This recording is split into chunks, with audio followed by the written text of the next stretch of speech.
ये दिवाली के बाद की वीडियो है। तो अब जो अध्याय चल रहे हैं वो 20 के बाद के अध्याय की कहानी मैं सुनाऊंगी आपको। 21, 22, 23, 24 और 25। कुछ ने मुझसे प्रश्न किया कि आप इतनी जल्दी कैसे उठ पाते हैं, तो इसका आंसर मैं यही दूंगी। इसका जवाब यही है कि जब मन पक्का होता है कि मुझे ये काम करना है, तो उसमें तो ऊपर वाला भी साथ देता है। सुबह 4 बजे के आसपास आपकी जरूर आंख खुलती है।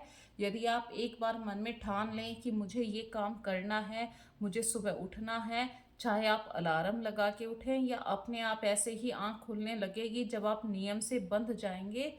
तो ये कहते हैं कि मन पक्का होना चाहिए। यदि आपका मन पक्का है तो भगवान भी साथ देता है, नहीं तो आलकस आपके ऊपर बहुत ज़्यादा हावी हो जाएगा।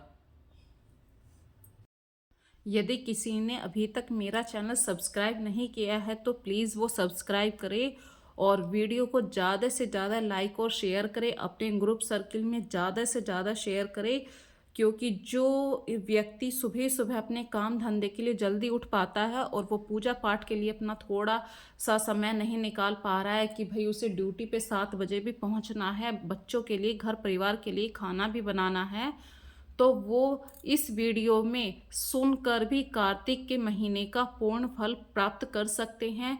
कार्तिक के महीने में यदि आप नहीं नहा पाते हैं और कहानी भी सुनते हैं, कहानी सुनने का भी वही फल मिलता है जो कहानी कहने वाले को फल मिलता है। तो फ्रेंड्स, यदि आप सारे अध्यायों की कहानी सुनना चाहते हैं तो मेरी पिछली वीडियो पे ज़रूर जाके एक बार वॉच करिए और ज़्यादा से ज़्यादा वीडियो को लाइक और शेयर कीजिए। सभी अध्याय की कहानी मैंने 5-5 अध्यायों में दी है ताकि सभी को सुनने में आसानी हो।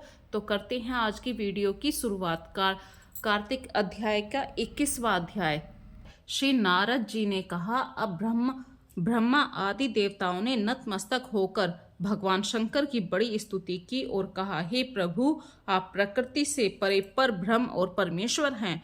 आप निर्गुण निर्विकार होकर सबके ईश्वर होकर भी नित्य अनेक प्रकार के कर्मों को करते हैं। शंकर जी, हम सब ब्रह्मा आदि आपके दास हैं। हे देवेश, हे शिव, आप प्रसन्न हो, हमारी रक्षा कीजिए। हे नाथ, हम आपकी प्रजा हैं तथा सदा आपकी शरण में रहते हैं। नारद जी कहते हैं कि जब इस प्रकार ब्रह्मा आदि सब देवताओं और मुनियों ने शिव जी की अनेक स्तुति करके उनके चरण कमलों का ध्यान करते हुए मौन ग्रहण कर लिया, तब उसे सुनकर देवताओं को वर देकर वह वहीं अंतर्ध्यान हो गए। पश्चात शिव जी का यश गाते हुए सब देवता भी प्रसन्नता पूर्वक अपने स्थान को चले गए। महेश ख्यान से जलंधर का यह युद्ध चरित बड़ा पुण्यप्रद है, सब पापों को नाश करने वाला है। यह सर्व सुखदायक है, महेश को भी आनंददायक है। जो इन दोनों आख्यानों को पढ़ेगा पढ़ावेगा, वह यहाँ पर सुखों को भोगकर अंत में गणेश पद को पावेगा। तो कार्तिक महात्म्य का 21वां अध्याय समाप्त हुआ। अब हम करते हैं कार्तिक महात्म्य का 22वें अध्याय का अध्ययन। तो राजा पृथु बोले, हे नारद जी, जब आप कृपा कर मुझे यह बताइए कि वृंदा को मोहित कर भगवान विष्णु ने क्या किया, फिर वह कहाँ गए। तब नारद जी ने कहा, तब जब सब देवता स्तुति कर मौन हो गए और भगवान शंकर ने सब देवताओं से प्रसन्न होकर कहा, हे ब्रह्म आदि देवताओं, जलंधर तो मेरा ही अंश था। मैंने उसे तुम्हारे लिए नहीं मारा, किंतु यह मेरी एक सांसारिक लीला थी। फिर भी आप लोग यह सत्य कहिए कि इसमें आप सुखी हुए या नहीं। तब तो ब्रह्मा आदि देवताओं के नेत्र हर्ष से खिल गए और उन्होंने शिव जी को प्रणाम करके विष्णु जी का यह वृत्तांत सारा कह सुनाया, जो उन्होंने बड़े प्रयत्न से वृंदा को मोहित किया था तथा वह अग्नि में प्रवेश कर परम गति को प्राप्त हुई थी। देवताओं ने यह भी कहा कि तभी से वृंदा की सुंदरता पर मोहित विष्णु उनकी चिता की राख लपेटे इधर उधर घूमते हैं। अतः आप उन्हें समझाइए, क्योंकि यह प्रकृति सदा चराचर आपके अधीन है। देवताओं से यह वृत्तांत सुन शंकर जी ने उन्हें अपनी दुस्तर माया समझाई। कहा कि यह सारा जगत उसी के अधीन है। उसी से मोहित विष्णु भी काम के वश हो गए, परंतु महादेवी उमा त्रिदेवी की जननी सबसे परे है। वह मूल प्रकृति परम मनोहर और वही गिरजा भी कहलाती है। वह अतः विष्णु जी का मोह दूर करने के लिए आप सब उनकी शरण में जाइए। यदि वह प्रसन्न हो जाएंगी तो आपका सब कार्य हो जाएगा। भगवान शंकर की आज्ञा से सब देवता मूल प्रकृति को प्रसन्न करने चले। उनके स्थान पर पहुंचकर उनकी बड़ी स्तुति की। तब आकाशवाणी हुई, हे देवताओं, मैं 3 प्रकार से 3 गणों से पृथक होकर स्थित होती हूँ। सत्य गण से गौरी, रजोगुण से ज्योति रूप हूँ, और अतः अब आप लोग मेरी रक्षा से यदि सादर उन देवियों के पास जाओ तो वह तुम्हारे सब मनोरथ को पूर्ण करेंगी। यह वाणी सुनकर देवताओं के नेत्र खुल गए। वह भगवती का आदर करते हुए गौरी, लक्ष्मी, सरस्वती को प्रणाम करने लगे। सब देवताओं ने भक्ति पूर्वक उनका स्मरण किया। सब देवियां प्रकट हो गई। सब देवताओं ने प्रसन्न होकर भक्ति पूर्वक अपना निवेदन किया। देवियों ने कुछ बीज देकर कहा, इन्हें ले जाकर दे दो, तुम्हारे सब कार्य सिद्ध हो जाएंगे। ब्रह्मा आदि देवता उन बीजों को लेकर भगवान विष्णु के पास गए और उन्हें वृंदा की चिता भूमि में डाल दिया। उससे धात्री, मालती और तुलसी प्रकट हुई। अर्थात तब ही से तुलसी जी का इस धरती पे आगमन हुआ है और हम सब तुलसी माता की पूजा अर्चना करने लगे हैं। भगवान विष्णु ने ज्यों ही उन स्त्री रूप वाली वनस्पतियों को देखा, वह उठ बैठे। कामासक्त चित्त से मोहित हो उसने उनसे याचना करने लगे। धात्री और तुलसी ने उनसे प्रीति की। विष्णु जी सारा दुख भूलकर देवताओं से नमस्कृत होकर अपने लोक में चले गए। अब वह पूर्वत सुखी होकर भगवान शंकर का स्मरण करने लगी। यह आख्यान शिव जी की भक्ति देने वाला है। इस प्रकार हमारा 22वां अध्याय समाप्त हुआ। इस अध्याय में आपने तुलसी जी का आगमन किस प्रकार से हमारी धरती पर हुआ है, इस अध्याय में हमने सीखा है, पढ़ा है। तो अब हम करते हैं कार्तिक महात्म्य का 23वें अध्याय का अध्ययन। नारद जी ने कहा पृथु से, हे राजन, इसी कारण के उद्यापन में तुलसी की जड़ में भगवान विष्णु की पूजा की जाती है। तुलसी का मूल प्रदेश भगवान विष्णु को प्रसन्न करने वाला है। हे राजन, तुलसी का पौधा जिस घर में वर्तमान में है वह घर तीर्थ स्वरूप है और उस घर में यम के दूत कभी नहीं आते। सब पापों का नाश करने वाला, अभिष्ट फल को देने वाला है। जो मनुष्य तुलसी का पौधा लगाता है वह यमराज को नहीं देखता। भगवती नर्मदा का दर्शन, गंगा स्नान व तुलसी के पौधे का संसर्ग, यह तीनों पुण्यप्रद हैं। तुलसी का पौधा लगाने से, सींचने से, दर्शन से, तुलसी को छूने से कामिक, वाचिक, मानसिक और संपूर्ण पाप नष्ट हो जाते हैं। जो प्राणी तुलसी के दल से भगवान शंकर का पूजन करते हैं वह पुनः गर्भ में नहीं जाते हैं। निसंदेह वे जीवन मुक्त हो जाते हैं। तुलसी के दल में पुष्कर आदि समस्त तीर्थ, गंगा आदि संपूर्ण नदियां और विष्णु प्रभृति सब देवता निवास करते हैं। तुलसी के साथ यानी तुलसी के पास जो अपना प्राण विसर्जन करता है वह चाहे कितना भी बड़ा पापी क्यों ना हो, उसको यमराज नहीं देख सकते। हे राजन, जो लोग तुलसी के काष्ठ का चंदन लगाते हैं वह सहज ही मोक्ष को प्राप्त हो जाते हैं। उनके द्वारा किए गए पाप भी उनके शरीर को स्पर्श नहीं कर पाते। हे राजन, जहाँ तुलसी के वन की छाया हो वहां पर पितरों के निमित्त दिया हुआ दान सर्वदा अक्षय होता है। हे राजन, आंवले के वृक्ष की छाया में जो प्राणी पिंड दान करते हैं उनके पितर यदि नरक की यातना वे भोग रहे हों तो वे भी मुक्त हो जाते हैं। सिर, हाथ, मुंह, देह में जो आंवले का धारण करते हैं उनका विष्णु रूप जानना चाहिए। आंवले के फल और तुलसी के दलों को पानी में मिलाकर जो प्राणी स्नान करते हैं उनको गंगा स्नान का फल मिलता है। जो मनुष्य आंवले के पत्तों, फलों से देवताओं का पूजन करते हैं उनको स्वर्ण, मणि, मोतियों द्वारा पूजन का फल प्राप्त होता है। कार्तिक मास में सब तीर्थ, ऋषि, देवता सब यज्ञ जब सूर्य तुला राशि में होता है, आंवले के वृक्ष में वास करते हैं। जो मनुष्य द्वादशी तिथि को तुलसी का दल और कार्तिक में आंवले का पत्ता तोड़ता है, वह रौरव नरक में वास करता है। जो कार्तिक में आंवले की छाया में बैठकर भोजन करता है, उसके अंतः संसर्ग में सब दोष नष्ट हो जाते हैं। कार्तिक मास में जो आंवले की जड़ में भगवान विष्णु का पूजन करता है, उसको श्री विष्णु क्षेत्रों के पूजन का फल प्राप्त होता है। आंवले तथा तुलसी की महत्ता का वर्णन करने में श्री ब्रह्मा जी भी असमर्थ है। इसीलिए धात्री और तुलसी की जन्म कथा सुनने से मनुष्य अपने वंश सहित मुक्ति को प्राप्त करता है। तो इस प्रकार हमारा 23वां अध्याय समाप्त हुआ। इसी अध्याय में हमने यह जाना है कि तुलसी माता की हम क्यों पूजा करते हैं, तुलसी माता का और विष्णु भगवान अर्थात शालिग्राम जी की एक साथ पूजा करने से क्या फल मिलता है, कार्तिक के महीने में तुलसी जी क्यों नहीं तोड़नी चाहिए, यदि आप तुलसी जी की पूजा करते हैं और आपको चाय में तुलसी जी के पत्ते भी डालने होते हैं, तो आप जिस तुलसा जी की पूजा करते हैं, आप कदापि भी उस तुलसी जी के पत्तों को चाय में न डालें।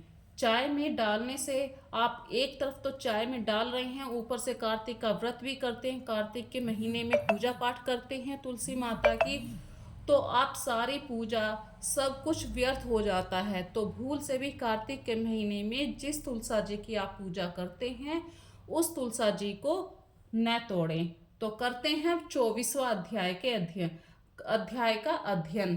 कार्तिक महात्म्य में 24वां अध्याय। राजा पृथु ने देवर्षि नारद जी से पूछा, नारद जी, आपने तुलसी के इतिहास व्रत महात्म्य के बारे में कहा है, अब यह बताने की कृपा करें कि क्या कार्तिक मास में और भी देवताओं का पूजन होता है, यह भी मुझे समझाकर कहिए। श्री नारद जी बोले, पहले समय पर्वत के निकट कर्तिपुर में एक धर्मात्मा धर्मदत्त नामक ब्राह्मण रहता था। वह भगवान विष्णु के सब व्रत करता था, आठों पहर उनकी भक्ति में तल्लीन रहता था। एक दिन कार्तिक मास में वह एक पहर रात शेष रहने पर जागरण के लिए भगवान विष्णु के मंदिर में गया। वह हर प्रकार की सामग्री लेकर पूजा करने के लिए जा ही रहा था कि उसके मार्ग में एक बड़ी भयंकर राक्षसी को उसने देखा, जिसकी बड़े बड़े दांत, लपलपाती हुई जीभ थी, बड़े बड़े लाल लाल नेत्र थे, जिसका शरीर नंगा था, मांस रहित था। उस भयंकर राक्षसी को देखकर धर्मदत्त बुरी तरह से कांपने लगा और कुछ उपाय न देखकर उसने पूजा वाली थाली और जल का लोटा उस राक्षसी पर फेंक दिया, क्योंकि उसने भगवत नाम का जप करते हुए वह सामग्री और जल का लोटा जिसमें कि तुलसी दल पड़ा हुआ था, उसको मारा था। इससे उसके जन्म जन्मांतर के पाप नष्ट हो गए और उसे अपना पूर्व जन्म स्मरण हो आया। वह हाथ जोड़कर धर्मदत्त के चरणों में गिर पड़ी और कहा, हे विप्र, मैं पूर्व जन्म के कर्मों के फल से इस अवस्था को प्राप्त हुई हूँ।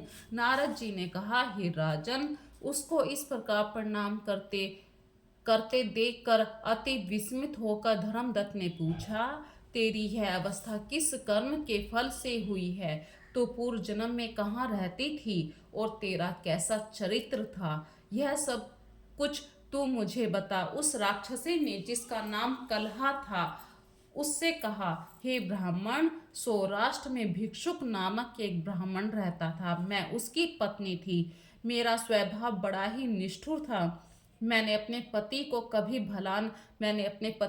कभी भला न चाहा, न कभी उसे अच्छा भोजन और मिठाई ही खाने दी। मैं प्रतिदिन उससे लड़ती झगड़ती रहती थी। मुझे इस प्रकार की लड़ाका देखकर तथा नित्य प्रति की कलह से तंग आकर मेरे पति ने दूसरा विवाह करने का निश्चय किया। यह सुनकर मेरा पति दूसरा विवाह कर रहा है, मैंने उसके दूसरे विवाह करने से पहले ही विष खाकर आत्महत्या कर ली। मेरी मृत्यु के पश्चात यम के दूत आए और मुझे पकड़कर गदा मारते हुए यम के पास ले गए। और यमराज ने मुझे देखकर चित्रगुप्त से पूछा, हे चित्रगुप्त, इसने क्या कर्म किया है, जो भी कर्म इसने किए हैं अब इसको उनका फल भोगना होगा। चित्रगुप्त ने यमराज से कहा, इसने अपने जीवन में कभी कोई अच्छा काम नहीं किया।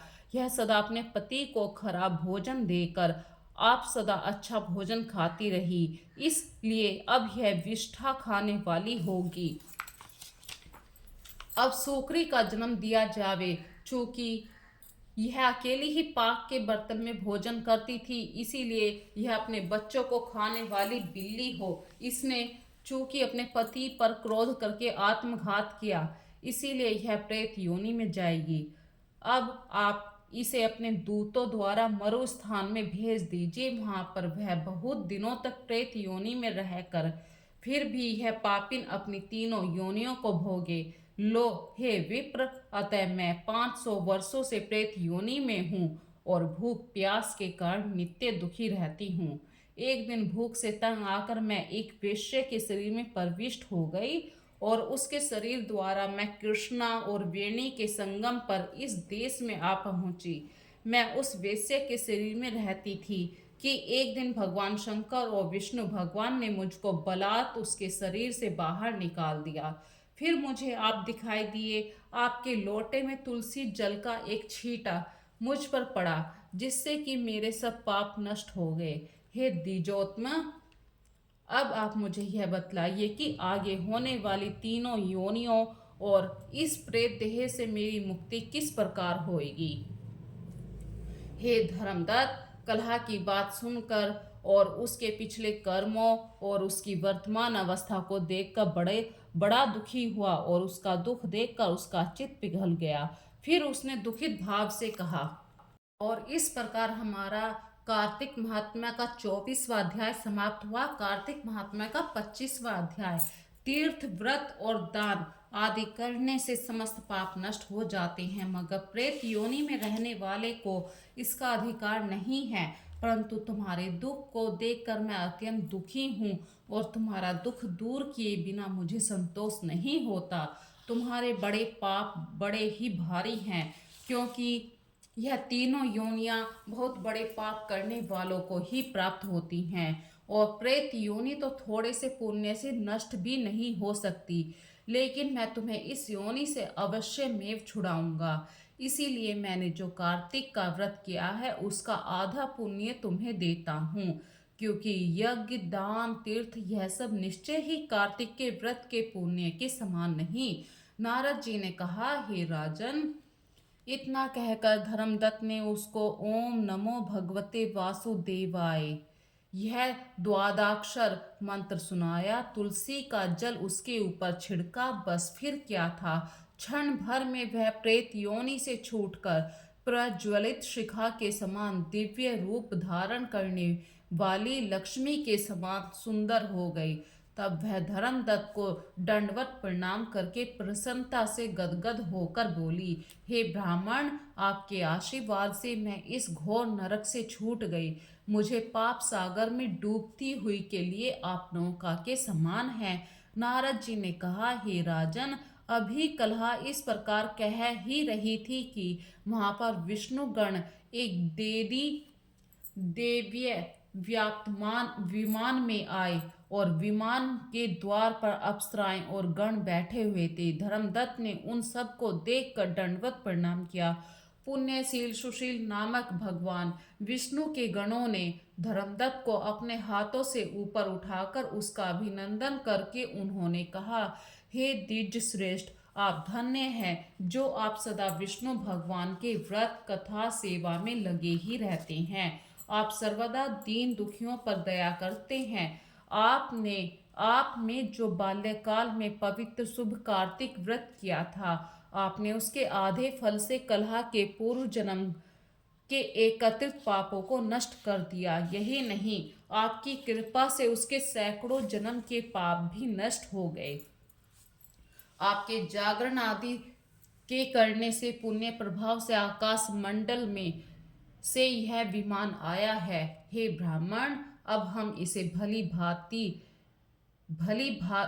भांति के भोगों से युक्त बैकुंठ में ले जा रहे हैं। आपके दान पुण्य प्रभाव से, कार्तिक व्रत या तुलसी पूजा के प्रभाव से यह अब भगवान विष्णु के निकट रहेगी। आप भी इस जन्म के पश्चात अपनी दोनों स्त्रियों सहित वैकुंठ लोक में भगवान विष्णु के समीप रहोगे और मुक्ति प्राप्त करोगे।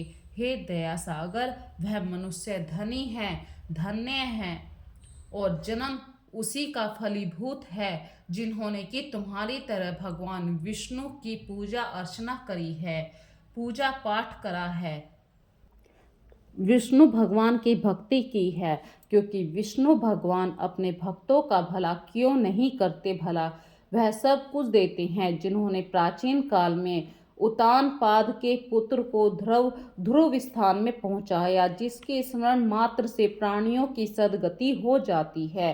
प्राचीन काल में भगवान विष्णु केवल अपने नाम के स्मरण से ही ग्रह द्वारा पकड़े हुए हाथी को हस्ती योनि से मुक्त कर के जय नाम देकर अपना पार्षद बना लिया। तुमने उसी विष्णु भगवान की सेवा की है। इसी से तुम अपनी दोनों स्त्रियों सहित 1000 वर्ष तक विष्णु भगवान के समीप निवास करोगे। जब तुम्हारा पुण्य क्षीण हो जाएगा तब तुम पृथ्वी पर सूर्य वंश में अपनी दोनों स्त्रियों के साथ दशरथ के नाम से प्रसिद्ध राजा होगे तथा यह कलह तुम्हारे आधे पुण्य की भागीदार होने के नाते तुम्हारी तीसरी भार्या होगी। भगवान विष्णु तुम्हारे पुत्र के रूप में तुम्हारे निकट रहेंगे, देवताओं का कार्य करेंगे। भगवान विष्णु को प्रसन्न करने वाले तुम्हारे कार्तिक व्रत से अधिक महत्वपूर्ण यहाँ दान तीर्थ और कुछ भी नहीं है, आदि और कुछ भी नहीं है। हे दया सागर, तुम धन्य हो क्योंकि तुमने जगत गुरु भगवान विष्णु को प्रसन्न करने के लिए कार्तिक का व्रत किया और उसके आधे भाग के फल की भागीदारी तुमने इस कलह को इस समय अपने साथ विष्णु लोक ले जा रहा हूँ को दे दिया। तो इस प्रकार हमारा कार्तिक महात्म्य का 25वां अध्याय समाप्त हुआ। अब मैं आपको अगली वीडियो में कार्तिक महात्म्य के अगले अध्याय की कहानी सुनाऊंगी। तो फ्रेंड्स, यदि आपको मेरी यह वीडियो अच्छी लग रही है, सुनने में आपको रुचि आ रही है, सुबह के समय में यदि आप इस वीडियो को चलाकर कार्तिक महात्म्य का संपूर्ण तरीके से फल प्राप्त करना चाहते हैं, तो यदि आप सुबह को उठकर नहा नहीं पाते हैं तो भगवान की जब आप भगवान जी की आरती चलाते हैं तो उसी समय सुबह 4 बजे 5 बजे जब भी आप उठते हैं कार्तिक महात्म्य की कहानियों को सुने और पूर्ण फल को प्राप्त करें। जिस तरीके से कहानी कहने वाले को फल मिलता है उसी तरीके से कहानी सुनने वाले को भी फल मिलता है। अभी आपने कार्तिक महात्म्य का 25वें अध्याय में यह सुना कि जब उन्होंने कार्तिक व्रत पूर्ण करा और उसका आधा फल किसी और को दे दिया तो भगवान यही कहते हैं कि कार्तिक महीने की कहानी कहने वाले और सुनने वाले को बराबर का फल मिलता है।